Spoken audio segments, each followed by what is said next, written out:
Admiral Zexthara had expected screaming. She had expected panic, surrender, or perhaps desperate pleas for mercy when the Vorthak Empire's hellships emerged from the quantum void above Earth. What she hadn't expected was laughter echoing across the communication channels.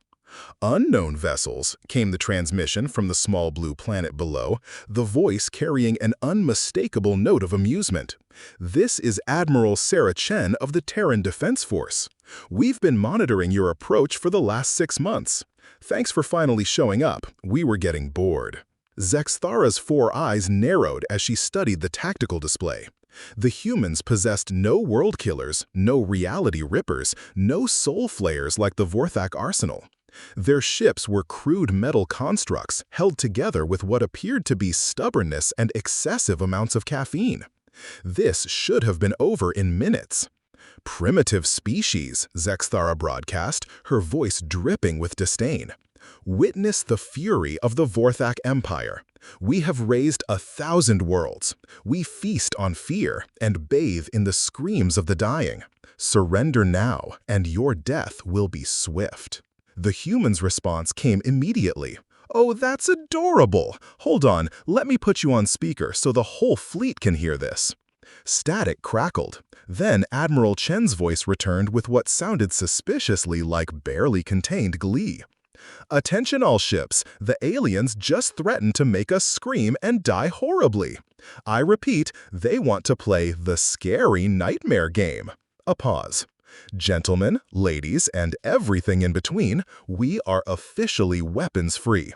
Remember, there are no war crimes in space because we haven't written the laws yet." What followed would later be studied in military academies across 17 different star systems as the Sol System incident.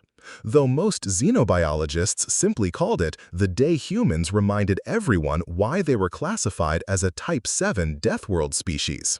The Vorthak opened with their trademark terror beam, a weapon designed to drive entire populations insane with primordial fear. Instead of screaming, the human ships began playing music, something called death metal, at volumes that registered on gravitational sensors. When the Vorthak deployed their flesh-eating nanoswarms, the humans countered with something they cheerfully called aggressive nanites that apparently viewed their Vorthak counterparts as snacks. The swarms began devouring each other with what the humans described as beautiful efficiency. But it was when the Vorthak unleashed their ultimate weapon, the Void Krakens, dimension-spanning creatures of pure nightmare, that the humans truly revealed their nature. "Holy shit!" Admiral Chen, voice crackled across all frequencies. "Are those actual space Cthulhus? Johnson, get the harpoon cannons online! Martinez, prep the nuclear depth charges! Someone call the Australian squadron, they're gonna want to see this!" The humans didn't just fight the Void Krakens, they hunted them.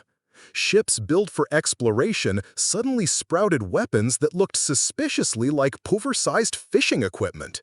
The creatures that had devoured entire fleets found themselves being systematically tracked, tagged, and, in several cases, apparently adopted as fleet mascots.